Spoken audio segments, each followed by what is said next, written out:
Good morning and welcome to the National Museum of the Philippines. My name is Nina and I am a museum researcher too from the Fine Arts Division. We thank you for your time and for attending the Managing Collection Environment Symposium organized by the National Museum of the Philippines and the Lopez Museum and Library. This symposium builds upon the Getty Conservation Institute's Managing Collection Environments Initiative, or the MCE. This symposium will review fundamentals and current thinking about the museum environment, the object's response to the environment, and the collection and analysis of environmental data. Two case studies will be presented that narrate the consideration and implementation of environmental management strategies that are appropriate for the context of the collection, the institution, its stakeholders, and the climate. We hope this will contribute to the dialogue about the museum environment in hot and humid climates and help empower collection care professionals to assume a more proactive role in the development of sustainable museum practices. Today, we will have the opportunity to learn from Vincent Beltran, scientist from the Getty Conservation Institute and part of the Managing Collection Environments Initiative, together with Margarita Villanueva from the Lopez Museum and Library and our colleague from the National Museum of the Philippines, Camille Calano. We will also have the opportunity to ask questions during the panel discussion after the presentations. To officially start the program, may I invite the Deputy Director General for Museums of the National Museum of the Philippines, Mr. Jorel Legaspi, for welcome remarks.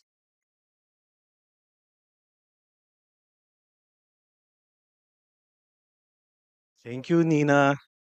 Good morning, everyone. On behalf of my colleagues here at the National Museum of the Philippines, I would like to welcome you to this morning's symposium here at the National Museum of Anthropology. We're very glad to have you all with us today. I can see some familiar faces in the crowd. Very, very happy to see you all. Our fellow government servants, friends from various museums, libraries, cultural institutions, universities, and partner organizations. Once again, magandang umaga sa inyong lahat.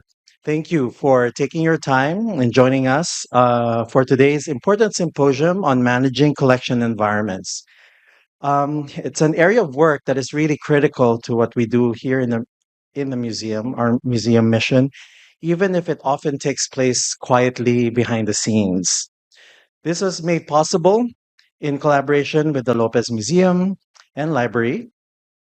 Hey, Marga, and a valiant group of conservation professionals that you will meet today. Kasama po dyan si Mr. Vincent Beltran, all the way from LA. Please give him a round of applause. Thank you, sir, for stopping over here in Manila and in Cebu in after tomorrow for another session of this same symposium. Thank you for bringing us all together and for this idea to share your experience with us. Many of us would agree that caring for collections is one of the most fulfilling responsibilities in our field. It is not just a privilege to work closely with objects that hold such meaning, memory, and identity, but in our context, both geographic and cultural, this responsibility comes with also a lot of significant challenges. We work in a tropical climate where heat, humidity, and increasingly unpredictable weather patterns are not occasional concerns, but are actually our constants. Managing collections in these conditions require not only technical expertise, but also a deep sensitivity to the broader cultural and environmental context in which we all work. And we all know that we all work in different situations and with under different circumstances and resources. This is particularly true during the dry season. Higher temperatures and fluctuations in relative humidity heighten the risk of deterioration, and they call on us to be more deliberate and proactive in assessing and adapting our conservation strategies to protect and preserve the different types of objects and specimens that we hold.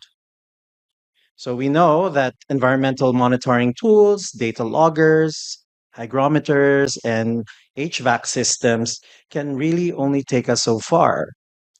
What we need is a more holistic and context responsive approach, one that considers the specific materials we work with, the cultural significance of each object, and the realities of our local infrastructure and climate.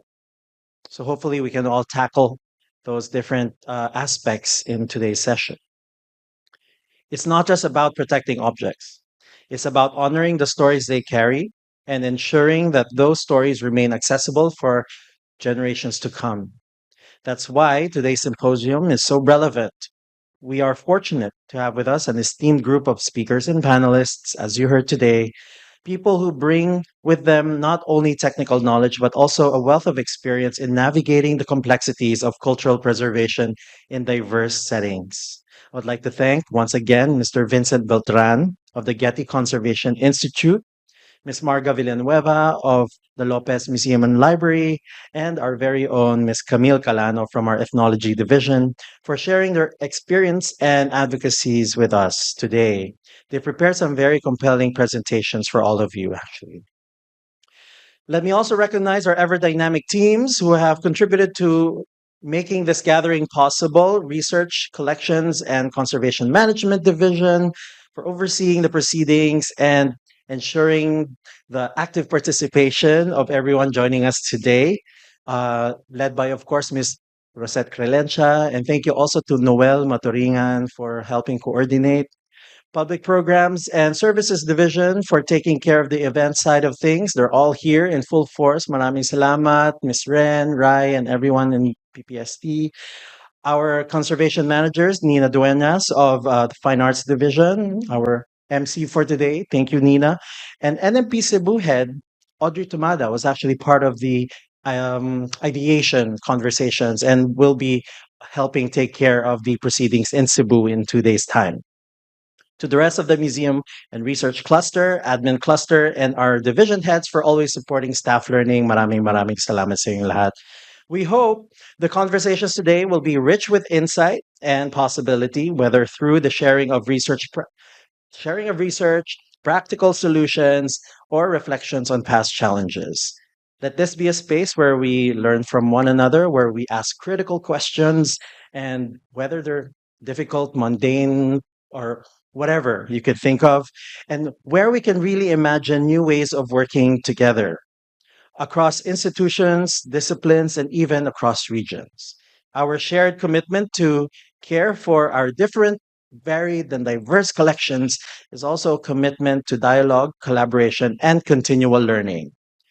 Maraming salamat to all of you once again. We look forward to the conversations ahead and to the many ways this gathering can shape our collective work in the months and years to come. And hopefully, it enriches your relationship with the National Museum of the Philippines. We're always here to support learning and exploring the different possibilities in our museum, within our museum and libraries communities. Magandang umaga po sa inyong lahat. Mabuhay po. Thank you.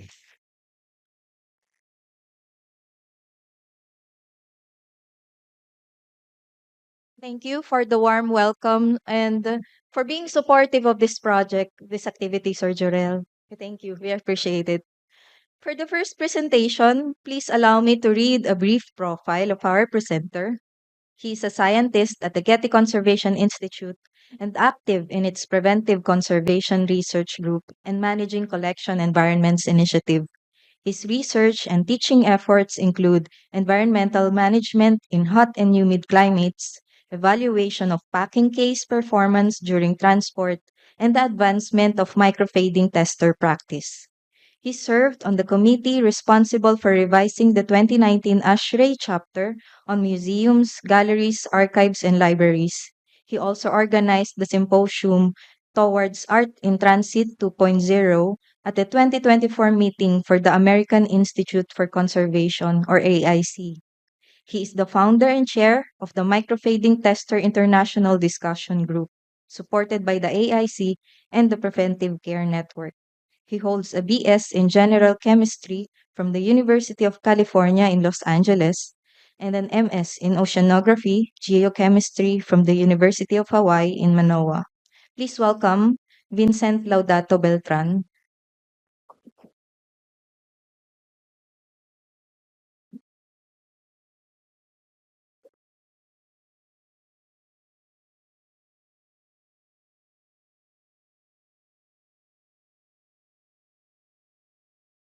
All right.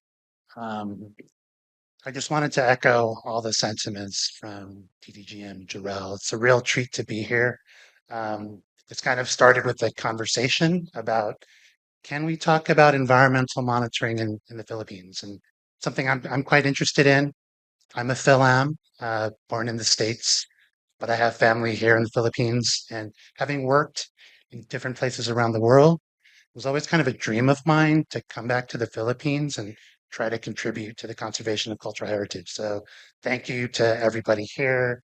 Thank you to DG Jeremy Barnes, TDGM Jarrell, Rosette Prulencia, Noel Maritignan, uh, Margarita Camille.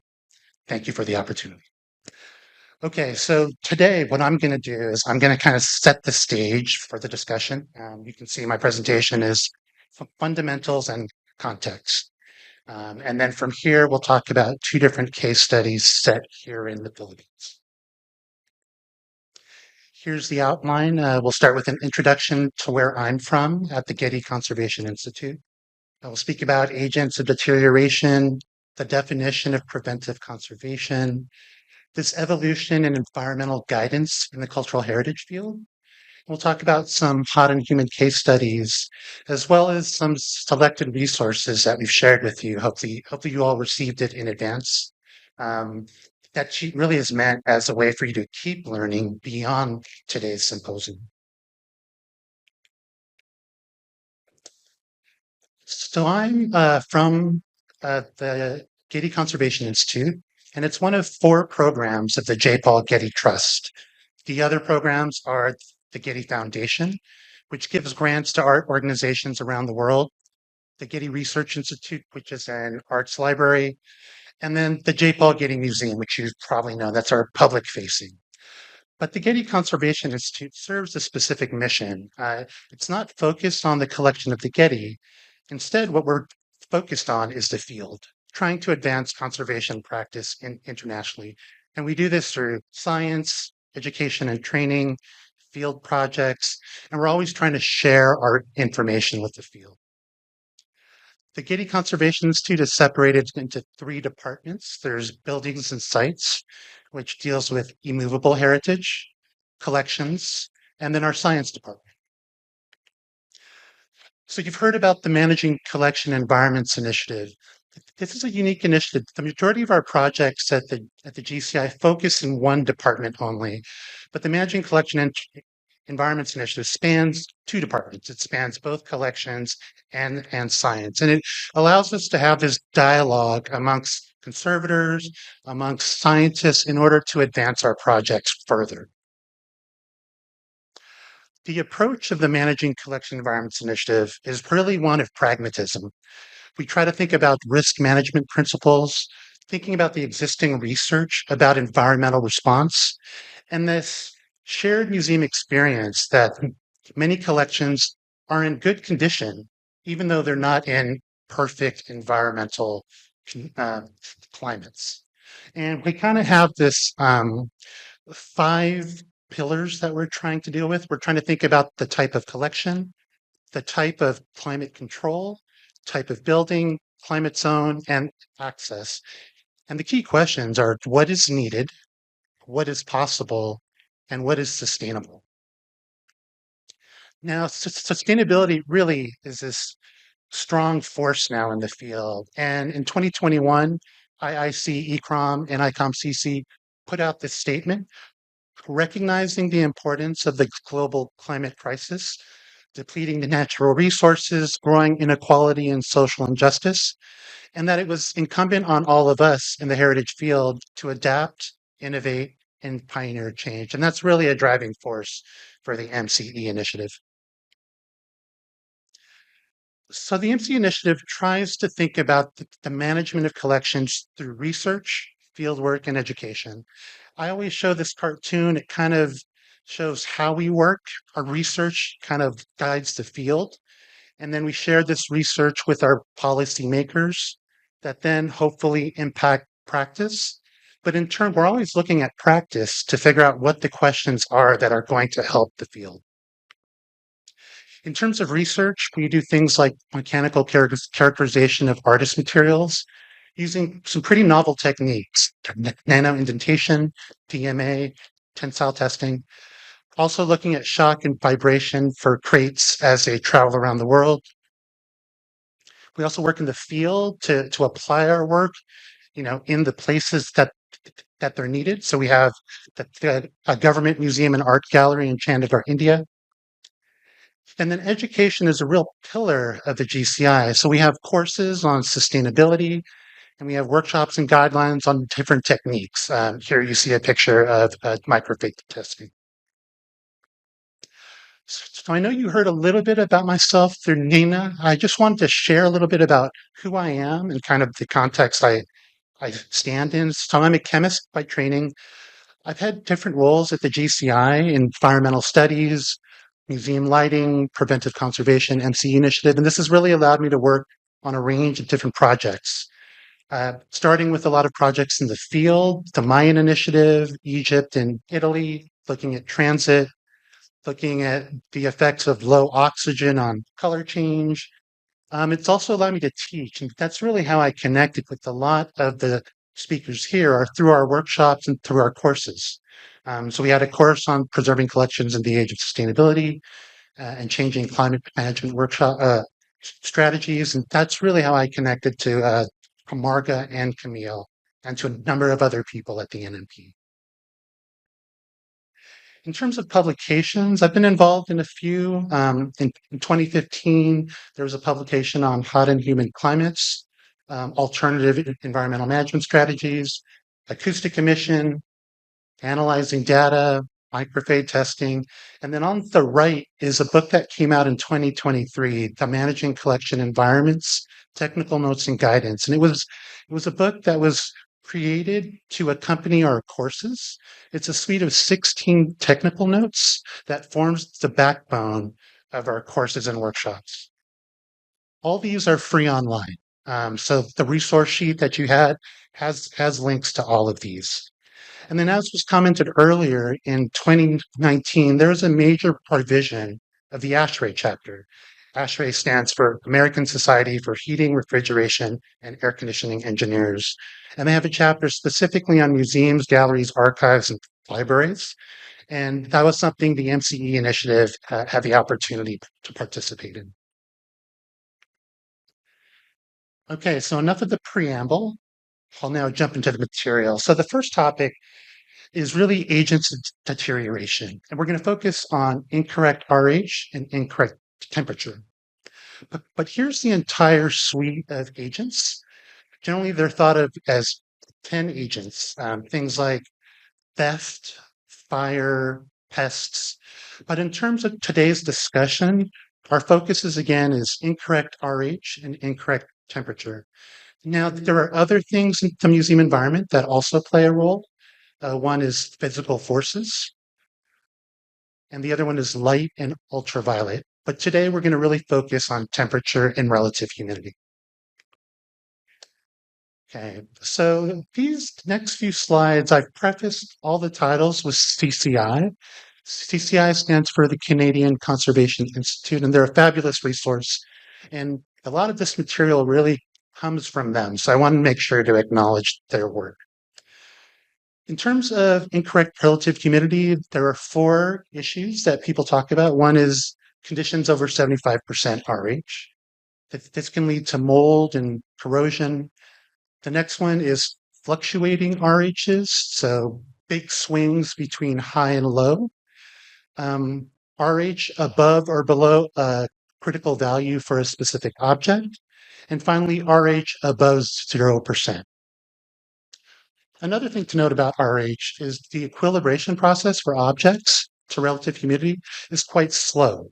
It can be on the order of weeks or months for an object to fully equilibrate. And this is in stark contrast to the response of objects to air temperature. Air temperature response is extremely quick. So that's a major difference between these two agents. I'm really going to focus on only the first two, over 75% and RH fluctuations. The other two are quite specific, but the top two are really the main concerns in terms of RH. So for damp, over 75%, the major issue is mold. And here I'm showing a figure which shows the time required for visible mold growth. The x-axis is relative humidity. The y-axis is time for mold. And what we're looking at is how long does it take for mold to appear at these different RH conditions. At 70%, it takes about 100 days. 75%, 30. If you take it all the way to 100%, it'll happen in only 2 days. So you have this window by which it takes some time for mold to really take hold. And that's something you can take advantage of. The next one is RH fluctuation. So again, these are these swings between high and low relative humidity. And this table shows the effects to different types of objects, different sensitivities. So on the left, we see fluctuations plus or minus 5% RH, plus or minus 10, plus or minus 20, plus or minus 40. So really big changes. And then what we show here is what kind of damage happens to these sensitivity objects. So let's just go all the way to the right and looking at very high sensitivity objects. If it's only a plus or minus 5% RH change, the damage is going to be very small to none, even if it's a high sensitivity object. Now, if you push it all the way to plus or minus 40%, that very high sensitive object is probably going to have severe damage.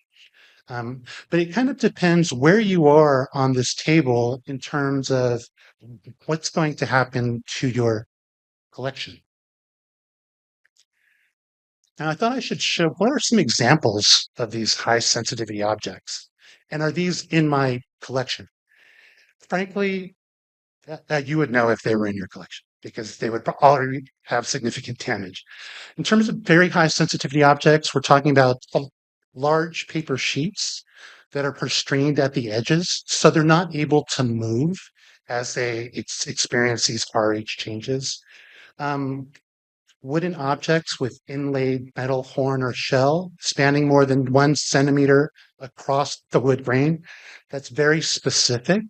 But the key point here is we have two different types of material that are responding differently to RH, and that's going to cause a concentration of stress.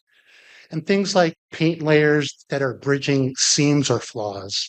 So the underlying thing here is that you're going to build up stress in these objects because of these RH, because it's either held at the edges or there are two different types of composite materials that are acting independently of each other. In terms of high sensitivity objects, these are structures with poor strength, wooden assemblies. You can see here's a door, and you can see that crack happening in the door because its edges are constrained as it experiences those changes in RH. Oil paint on wide spans of wood, so panel paintings, and then paint on organic rigid supports with weak adhesion.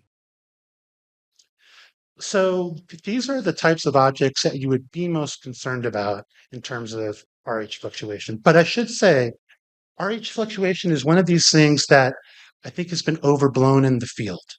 And one reason why is the idea of proofed fluctuation. I think this is a really key concept to keep in mind in terms of how your object is going to respond going forward. So the concept of proofed fluctuation is that the future patterns of RH fluctuations that are similar to the past patterns of RH fluctuations are not going to cause any damage. So if your object has already experienced it, nothing is probably going to happen going forward, so long as those conditions are very similar to what you had in the past. So, for example, if I had an object that was exposed to 20% RH and then to 80% RH, it's experienced some changes. There's fractures, delaminations, irreversible compressions, because it's already been exposed to those conditions. So it means that if in the future I stay in that 20 to 80% range, there's a very small risk that you'll have future mechanical damage. Now, this can really play a big role in how you choose to manage your collection in terms of the mechanical risk. So the first thing is that it then means that you're not trying to turn your environment into plus or minus 5% RH. You're trying to improve on like what happened in the past.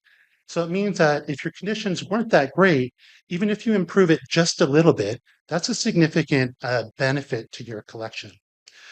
Now, the caveat here is we have to be honest with ourselves as to what our environment was. This is not the time to cheat. Because if you say your environment was great, then you're going to aim for something that was great. So we really need to be realistic in terms of, how bad was it? Because if it was bad, it means it actually benefits us going forward. So now if we shift to the other agent of deterioration, incorrect temperature, these are the issues. If the temperature is too high, so we have chemical impact, physical impact, biological impact. The other issues are temperatures too low. Things start to embrittle, easily break. And then again, this idea of temperature fluctuations. Now, temperature fluctuations are not as critical as RH fluctuations, and it's because an object's response to temperature changes is much smaller than its response to RH changes. So RH really is driving things, but it's true that temperature fluctuations are going to play a role. In addition, this idea of proof fluctuation still applies to temperature. And as I commented before, the response of temperature to objects is quite quick, whereas the response to RH is quite slow. Here's a table that focuses on the chemical impact. So this is how long are materials going to last at various temperatures. So on the left is 0 degrees C all the way to 60 degrees C. And we've segregated the objects based on their sensitivity. So let's look at a 25 degrees C. If we have a low sensitivity object, it'll hold for about 500 years, which is quite a long time. If we have a very high sensitivity object at 25 degrees C, it'll hold about 15 years. However, as we start increasing that, if we go to 30 degrees C, that very high sensitivity object is going to decrease in terms of its lifetime to only 7 years. So again, what are the examples of very high sensitivity objects? One is magnetic media, photographic materials that are very unstable, cellulose nitrate, elastic polymers. These are things that are going to change very, very quickly.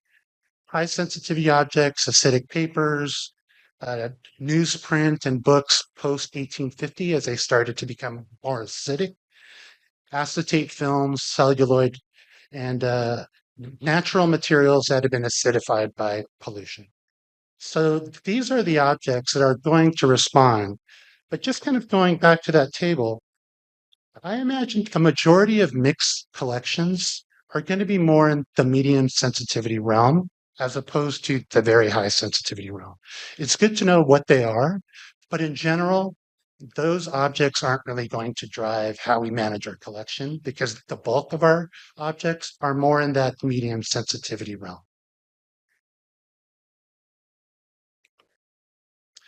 All right, so we'll switch now to talking about preventive conservation. And I just wanted to put up the 𝐂𝐻𝐿𝐍𝐶 definition of preventive conservation. This is in 2008. So it's all measures and actions aimed at avoiding and minimizing future deterioration or loss. They're carried out within the context of this or the surroundings of an item, more often a group of items. They are indirect and they don't interfere with the material and structures of the items, and they don't modify their appearance. So this is a definition of preventive conservation in 2008. Something which always makes me a little bit uncomfortable is this all measures and actions at all costs, because you can do everything, but is it going to be sustainable? So recently, there's been a couple papers in 2018, 𝐂𝐻𝐿𝐍𝐶 and a Labrador, Roberto Pilarbar. They published a paper talking about how preventive conservation has generally been very material focused, focused on material degradation. And what they're arguing is that preventive conservation needs to have a more balanced view, uh, thinking really about the object, but also people, place, and time. And, obviously it's very relevant here because they speak about case studies of collections in the Philippines. In 2004, Joelle Wickens at Winter 30, she published a paper um, speaking about preventive conservation in the American context and talking about how it really focused on best practices, like, what is the best thing I can do for this object? And we're trying to transition to something that's more context based. So you can really only have a successful project. It isn't based just on the conservation of the object itself, but it's based on the economics, the social, the environmental sustainability of people, institutions, towns, countries, and the world. And this really plays into the environment because obviously we could spend all the money in the world, get all the great HVAC system, but we really have to think about the context that we're in. What's the climate we're in? What's the kind of building we're in? What do the objects need? And this will really lead to more success than just trying to do the singular prescriptive solution that's been done in the past. So let's speak about how things have changed in the field. So I show a graph here, and I realize it's hard to see, but the blue line speaks about the prescriptive RH range, and the red bar is this prescriptive temperature range that's been kind of true historically with museums. So the blue bar is 50 plus or minus 5%, and the red bar is 20 degrees C plus or minus 1 or 2 degrees C. So really, this is what museums have been striving for, and it's been based on a few things. One is based on the technology of the equipment. Can the equipment maintain these types of conditions? The other thing is energy was very cheap. So, they could spend all the money because it didn't cost that much to run things, but that's changing now. Energy is more expensive. So we really have to think about these conditions. So what I'm going to do now is just show how things have changed going forward. So these are some of the new environmental guidance that's come up. The bar just to the left of the first one shows the conditions at the Smithsonian Museum. And they decided to expand their RH range dramatically, and it resulted in a significant cost savings in terms of their operation. Organizations like 𝐂𝐻𝐍𝐆, and I want to highlight 𝐂𝐻𝐿𝐶M, the Australian Organization for the Conservation of Cultural Management. They've been thinking about expanding their guidelines, and 𝐂𝐻𝐶M has specifically thought about hot and humid climates and extending that RH range all the way up to 65%. And then on the right, we see two bars for the ASHRAE chapter, for the museums, galleries, archives, and libraries chapter. So the general trend here is that we're thinking more about expanding our environments because it's what our collections need generally. And instead of focusing on the most high vulnerable objects, you would kind of treat those independently, but do the general environmental setup for the bulk of your collection. This slide here shows what the results of that cost savings can be. So the y-axis here is the RH fluctuation allowed. So if you're towards the left, you're a very tight fluctuation, and then as you extend to the right, it broadens. And then that y-axis shows cost. How much does it cost to run that system? And these are dots from different organizations at the Smithsonian. And we can see it follows this curve whereby if you're trying to keep very tight conditions, it's expensive. As you broaden those RH fluctuations, it brings down that cost. So there's probably a balance here in terms of what our objects need and what our institutions can afford practically. So I'm now going to switch to the ASHRAE chapter and kind of go through a really seminal table that's defined much of the discussion about the museum environment for the past 10 or 15 years. So again, ASHRAE stands for the American Society of Heating, Refrigeration, and Air Conditioning Engineers. Was first published in 1999 and is republished every 4 years.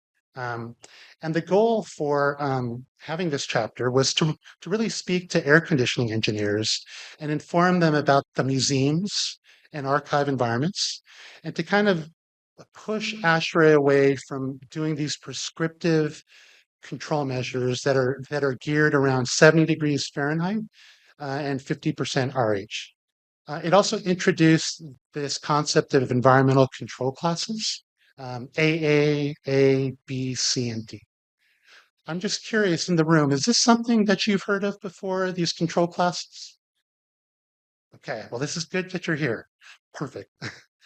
So in 2019, it was the first time it really changed. There was a major provision, and it's because there was all this discussion happening in the field about sustainability. And we really need to reposition the chapter so it addressed those concerns. So a few of the things that were added, there was a process of developing sustainable collection management, so a decision framework to help guide institutions in terms of thinking about their environment.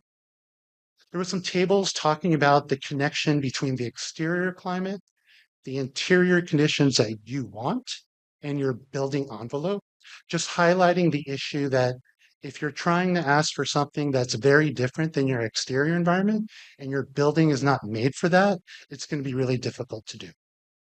And then finally, we revisited these environmental control classes just to kind of bring them up to date and kind of reflect some of the thinking that's come about. So here's the ASHRAE chapter. It's impossible to read here, but I promise I'll make it a little bigger.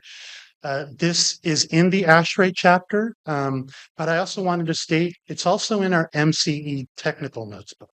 So by the fact that MCE was a part of the revision process, this table is published in our book. So I'm now going to blow it up just so it's a little bit easier to read, although I think those in the back will still have problems. But we're kind of go through step by step, what are kind of some of the guidance that this chapter gives us. So the first thing it does is it talks about the type of building and connects it to control classes. So the control classes AA, A1, and A2 are really speaking about purpose-built museums or rooms. So modern structures that are intended to maintain these kind of tight environments. We then have class B and C, which are intended to try to reduce the stress on your structure. And then finally, we have class D, which is speaking about open, unstructured buildings and historic houses. We also have this idea of annual average, and this was one of the changes that happened when we did the 2019 revision. So in the past, the annual average called for 50% RH and 20 degrees C. It did mention historic annual average, but the fact that those values are still on the table means that HVAC engineers are going to use that as their starting point. But in this version of the table, we took out all mention of 50 or 70%. So now if you're thinking about your annual average, you start with the historic annual average of your collection. So that historic RH, that historic temperature. Obviously, that's going to be different here in the Philippines than it is in Canada. So already we're thinking about the collections and we're thinking about the environment that they're in and the environment that they've equilibrated to, as opposed to choosing a prescriptive number that maybe works better in a temperate environment. So the first class is AA. That's our tightest class. It has kind of this box around 35 to 65% RH. And inside this box, it allows for short-term fluctuations of plus or minus 5% and plus or minus 2 degrees C. There's also the possibility of having some seasonal adjustment to your temperature, but there is no seasonal adjustment for RH. So this is the tightest control class. I'll get back to that in a bit. The other thing that the table does is it connects to that discussion we had earlier about incorrect temperature and incorrect RH. Because on the right side of the table, it speaks about the collection benefits and risks in that control class. So for control class AA, you're not going to have any mold germination or growth or corrosion. You are going to have no risk of mechanical damage. It speaks about some issues of metals, glasses, and minerals if there's a critical value, but those are very specific cases. And then it does comment that chemically unstable objects are going to deteriorate more if the temperature is higher. So this is class AA. Now, if we go down this table and we go down now to A1 and A2, it has that same box of 35 to 65% RH.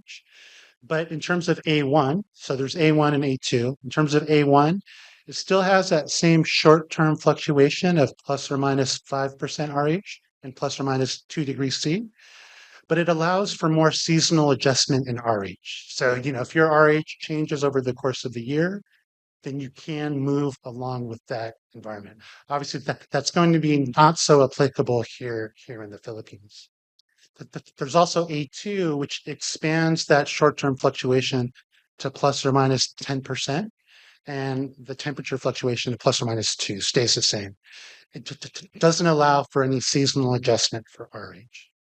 So when I was thinking earlier about AA, I always feel like the nomenclature that they used here was unfortunate, because AA makes it sound like it's the best thing I want to do, and that's the thing I want to achieve. Honestly, AA belongs more here than it does in the other one. To me, AA is really difficult to achieve, and it requires special circumstances like a very purpose-built structure in order to achieve that.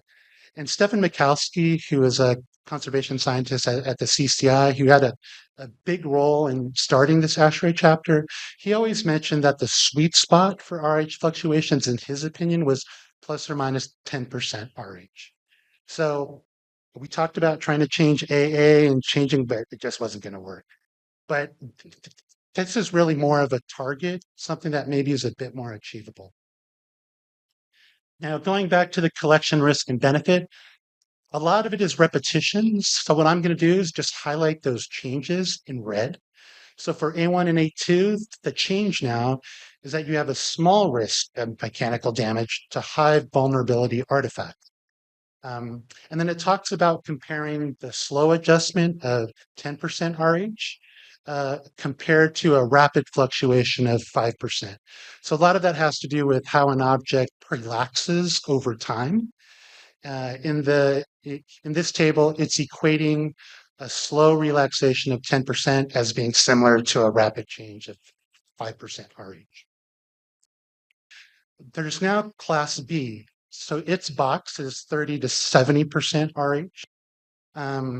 It allows for short-term fluctuation plus or minus 10, a bigger temperature fluctuation of plus or minus 5%, and allows for seasonal adjustments. It also calls for temperature to be under 30 degrees C. And then these are the things that it now, its collection benefits. And again, I'm just highlighting the changes. Chemical deterioration can halt during cold winter periods. So if you do have a cold winter, that's an opportunity to take advantage of that. Not going to happen here. You have a little bit more risk to paintings, photographs, moderate risks now to high vulnerability artifacts. And again, thinking about this cold temperature, that can make objects that have paints and plastics, that can make them a little more vulnerable because they can become brittle when it's cold. So you have to be very careful handling those kinds of objects under cold conditions. So now going down to C. Now C is different from B, A2, A1, and AA. So those four are really precision control. They have these plus or minus values. They're thinking about an annual average. C is very different. C is, I have this box of 25 to 75% RH. That's what matters. I'm not concerned that much about the fluctuations because I have a building and I have an environment or I have a system that isn't able to do those kinds of things. But it's still really beneficial to exclude the low RH and exclude the high RH. It also talks about not having the RH be continually above 65% for X days. X days is always a little weird. This is how they stated in the chapter. But if you think about that uh, graph I showed earlier, at 75% RH, it'll take 30 days for mold to appear. So I like to think of don't have your RH be above 65 for around 30 days straight. And again, trying to keep the temperatures under 30 degrees C. So for class C, um, it now increases the mechanical risk. So now it's a tiny risk from mechanical damage for the majority of artifacts, a moderate risk for some paintings, photographs, high risk to high vulnerability artifacts. So again, if you have these high vulnerability artifacts, this is probably going to be a problem. But if you were holding that kind of object in this environment, you've already seen that damage and it's already too late. And again, because we're allowing for some fluctuation in temperature, being careful when handling objects during cold temperatures. And then the final class really is only trying to limit high RH. So you can see this trend here. The focus is to stop biological damage from happening all the way through. And then the mechanical risk is something that we're trying to manage, but frankly, it's not as important as the biological damage. And the chemical risk is all driven by temperature. So here our focus in terms of D is trying to cut out all those high RH events that are going to lead to mold. And again, it has that same caveat about not continually over 65% for X amount of days. And then it has some changes in collection benefits and risks. So a high risk of sudden or cumulative mechanical damage because of low RH fracture. So if you have a very cold or a very low RH condition, that can cause some damage. But because we're cutting out those high RH conditions, it avoids delamination and deformation in veneers, paintings, photographs because of those high RH conditions.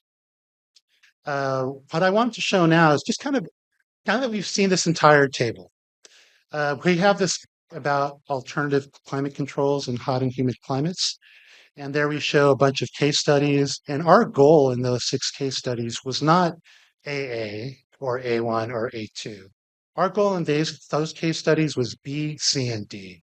That was our focus for those types of structures in order to minimize the risk in a way that was sustainable for those institutions. So that was really our goal for those case studies.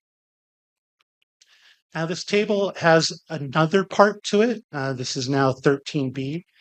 What it does is it has a part that talks about temporary exhibitions.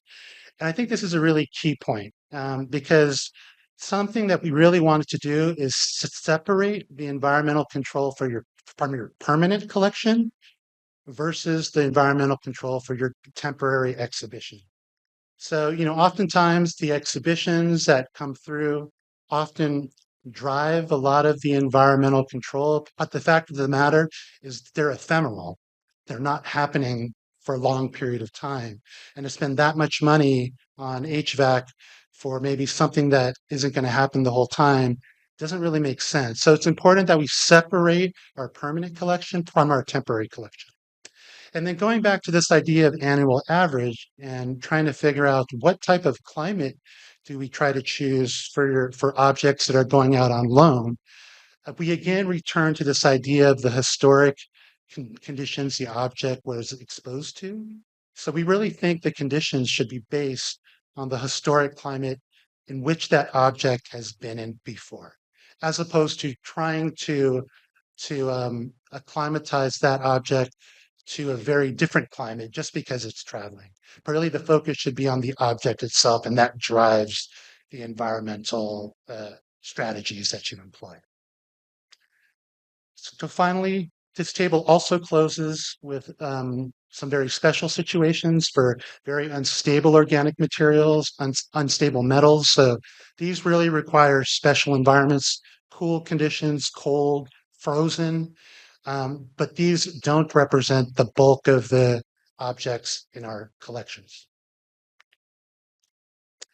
Okay, so what I'm going to do now is we talked about ash-rate, but the other thing you're going to hear about um, around the field is this idea of Bezo green protocol. And I want to make sure that we all kind of understand what that is. So in 2015, the Bezo group got together and came up with this protocol that spoke about environmental conditions for museums. The Bezo group are directors from large museums around the world. And what they were saying was that the environmental conditions should be informed by the collection and the exterior climate, and that our design, construction, and renovation should aim to reduce carbon footprint. And their suggested environmental guidance was RH from 40 to 60%, temperatures from 16 to 25 degrees C. And then they also added the idea of trying to minimize variation under 10%. Now, in 2015, a lot of institutions adopted this, but adoption is not the same as implementation. So they were in support, but they weren't actually carrying it out in their institutions. Now, things have changed a little bit. Energy is more expensive. There's all this political strife that's happening that's causing havoc to the economy. So there's been a lot more interest on sustainability. And in 2023, there was a refresh of the Bezo Green Protocol. I have a QR code up here because I didn't include this in the selected resources, but it's probably one that you should have. As a part of this refresh, they expanded Bezo Green Protocol to talk about different topics beyond just environment. So they were talking about how do we move objects in terms of transit? Do we use virtual couriers? And is there a methodology to understand the impact of our actions? Now, a key point that I really enjoy, I'm very biased because it was done by the MC Initiative, is that we organized all the scientific data that supports these guidelines into a document. Because there was always this question, well, I'm not sure I'm going to adopt this because there's still more research that is needed to be done. The fact of the matter is there's a lot of research that's been done. And I think what was really helpful is just to put it in one place so that you could really see the breadth of the work that's supporting these ideas. So on this QR code, there's two handbooks, Handbook 1, Handbook 2. Handbook 1 includes the scientific data and scientific rationale supporting these guidelines. Okay, so I'm going to step back a bit, and we're not going to speak about environmental guidance, but something more fundamental that I think we all should really know is this connection between temperature, RH, dew point, and humidity ratio. And this is a really important concept that I hope you take away from today.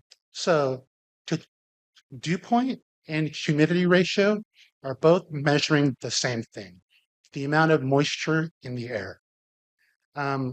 Now we have air temperature and we have the dew point / humidity ratio. Those are independent variables, so that they're not connected to each other in terms of relation. Relative humidity, on the other hand, is a dependent variable. It depends on both temperature and dew point or humidity ratio. So this is important because we often think about RH, trying to keep our RH under 75%. But if you're trying to manage that RH, you're not really doing it by thinking about the RH. You're thinking about managing the moisture in the air. And in that way, you're thinking about dew point temperature. So just an example to try to solidify the concept. So we have these two circles here. The one in yellow is air temperature. The one in blue is water vapor. Now, dew point is reported in degrees C, the exact same units as air temperature. So in this example, the air temperature is 20 degrees C, the dew point is 20 degrees C. By definition, that means the RH is 100%. So if I keep that dew point temperature the same, if I keep it at 20 degrees C, but I increase the air temperature now to 29 degrees C, there's now this difference in relation. And what this does is it decreases the relative humidity in your space. So this difference, 29 air temperature, 20 degrees C dew point temperature, is going to result in a RH of 60%. If we extend this further and keep increasing that air temperature to 34 degrees C while keeping dew point temperature 20 degrees C, you're then dropping the RH to 44%.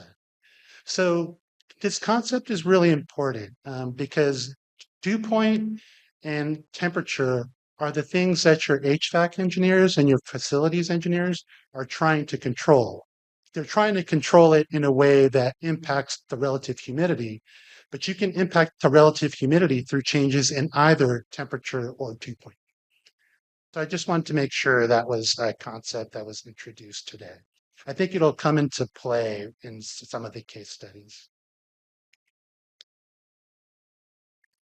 I now want to speak about some case studies in hot and humid. And obviously, you're going to hear two case studies in the Philippines, speaking about work done at the Lopez Museum and then work done at the National Museum of the Philippines. In 2015, we published this book, Environmental Management for Collections, Alternative Preservation Strategies for Hot and Humid Climates. And it was a summary of two projects. In 1997, we had a project on collections in hot and humid climates. In 2003, there was a project on alternative climate controls for historic buildings. Now, part one of this book speaks about fundamentals, kind of playing the exact same role that I'm doing today. It speaks about what defines a hot and humid climate, what are the risks for the collections and the buildings, balancing risks and priorities. And in particular, we focus on the importance of managing the biological risks. But we're also managing it in terms of occupant health and occupant comfort. So there are certain conditions where people feel more comfortable. So how do you balance the conservation and occupant comfort? We also talk about psychrometric strategies and also ways to manage the environment non-mechanically and mechanically. And then how do you design these strategies and how do you implement them?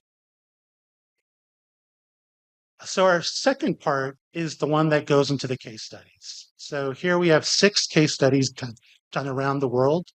We have one in Hollyborn Cottage in Jekyll Island, Georgia, in the United States. 2 in the Canary Islands, Historic Archive and Museum Storage. 2 museums in Brazil, the 𝐂𝐍𝐀𝐍𝐿 Museum, which is very close to the equator, which obviously poses some very extreme conditions, and Casa de Rui Barbosa, which is a historic library, and then 𝐂𝐻𝐿𝐍, which was the retirement lodge for the emperor at the Forbidden Palace in Beijing. For each of these case studies, we consider all these different factors: climate zone, what kind of building is it, what's the collection, how many people are in these spaces, what are the strategies that we try to employ, and then what are the energy savings that we might have had trying to do these alternative techniques. Now, some of our techniques were just focused on using dehumidification or heating or even ventilation. Now, these are things that are a part of an HVAC system, but our system wasn't set up in the same way. Like an HVAC system, you would normally have a lot of ductwork. You would have maybe a centralized plant if you're talking about a very big building. But our systems were more, they were component based. So we just grabbed some dehumidifiers and we connected them together so that they ran off of the relative humidity sensor. So they were more simplistic, but equally effective in terms of managing the collection. And I think an important part is they were less intrusive to the building fabric. in terms of installing those types of systems. And that's a really big issue with a traditional HVAC system. Many of our collections are stored in historic structures, and trying to retrofit a historic structure to allow for an HVAC system can often do a lot of damage to the building itself, which in some respects may be more important than the collection. So another case study I wanted to mention is one that's coming out soon. And this is a project we did at the Getty Conservation Institute on the Government Museum and Art Gallery in Chandigarh, India. This is a building that was designed by the architect Corbusier, and it was intended to allow for upward ventilation inside that structure. So air would come in on the bottom, and then it would come out the top. And that was a way to passively manage the environment. Now, over time, they've sealed off that roof. They've also added HVAC in a few different spaces. And you can see two images here. The image on top is the exterior of the structure, and the bottom is a cross section of the building showing that airflow. And that was done actually by a colleague that's here today, Timo Ong. He drew these wonderful graphics for us, and they really help to demonstrate what's happening in the structure. Now, our work there, we sought to integrate the building, the collection, the interior and exterior climate, and to look at the environmental risk. And we wanted to discuss what the environmental and management objectives and strategies would be for this building in terms of the mechanical system, in terms of the building, and in terms of the collection. So it was us collecting data for over a year, doing a collection assessment and a building assessment, and then offering them up strategies. These are things you might consider. It's really up to our partners in India if they choose to implement. But for us, I mean, it was great to connect with them and support their work. But for us, it's really an opportunity to show the process by which you might start a case study. These are the kinds of things you might do. You might do a risk assessment of your building to understand what the biggest issues are. Here's how we set up our monitoring system. Here's how we analyzed our data. And here's the strategies we came up with based on our analysis. So it's something that I think will be very helpful for the field, and it should be coming out sometime this year. I wanted to end just by talking a little bit about the selected resources sheet. And I just wanted to check, did everyone receive this today by email? Okay, perfect. So I'm overwhelmed by it. I know it's a lot. It's kind of like a textbook of sorts, but I feel like it really gives you this palette by which you can learn about conservation and focus on your specific needs. So there's a few sections to this. The first one are the resources that we're highlighting during our symposium. So of course, we start with the two case studies at the National Museum of the Philippines, the Lopez Museum and Library. And I should also add, this timing of this symposium is impeccable because these papers were just published a couple weeks ago. So this is really a nice opportunity to amplify that work and to really jumpstart that discussion here. We also have links to those two papers about the holistic view of preventive conservation. And I also listed a lot of resources from the Getty Conservation Institute and the Managing Collection Environments Initiative. So a lot of the books that I mentioned, the technical notes book, the hot and humid book, tools for the analysis of collection environments, the microfading tester. So light really hasn't been a part of our discussion here, but the microfading tester is an instrument that allows you to look at the light sensitivity of an object itself. So it's quite helpful in defining the lighting policy that you might use for specific objects. And then I wanted to highlight the two things at the bottom. The first is Conservation Perspectives, which is our GCI newsletter, comes out twice a year. And each newsletter focuses on a specific topic. So in the past, there's been newsletters just on the environment. Our past one was on education, and there was an article by Riza Romero from UP talking about the development of a conservation program at UP Diliman. And then our next issue, which is coming out, which I'm the guest editor for, is on art in transit. And there we're highlighting a case study from Margarita Villanueva and her colleagues talking about the transitive objects between different environments. So I really urge you to take a look at that trove of conservation perspectives. There's all kinds of topics there, and I think it'll be really helpful. The next one is GCI publications writ large. So we have a database of publications. There are up to 240 available, and I'm happy to say that almost 200 are free. You can download them as PDFs. So there's really a lot of information that the GCI is trying to provide for the field to fulfill our mission. Now, beyond the resources that we are highlighting in the symposium, there's also other things out there that aren't really part of our specific discussion today. The first is just a general topic of collection care. Um, pre- Preventive conservation is part of that, but these are some of the organizations that have really developed wonderful resources for the field. There's CCAHA in Philadelphia, AIC Wiki, Connecting to Collections Care, and I mentioned the Canadian Conservation Institute as well. There's also resources on pest management, storage, and then exhibition and transit.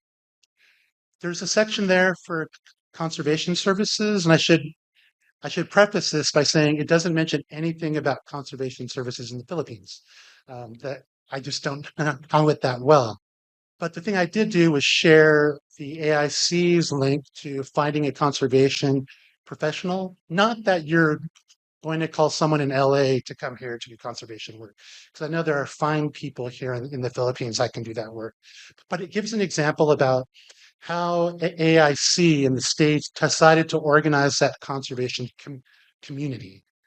How do we connect the conservators together, and how do we educate all our conservators together? And then finally, preservation supplies vendors. There's a bunch here in the Philippines, really offered by Marga and Camille. There's also vendors from Australia, New Zealand, the UK, as well as the United States. So hopefully this this day is not the end of the discussion, because this sheet will take you onto a lifetime journey in preventive conservation. But I appreciate you being here, and thank you for your attention. Thank you, Vincent, for that interesting presentation. And thank you for introducing us to the different environmental guidelines, such as the ASHRAE and the BISO protocol, and how incorrect relative humidity poses a risk in our collection and should be an important focus in preventive conservation.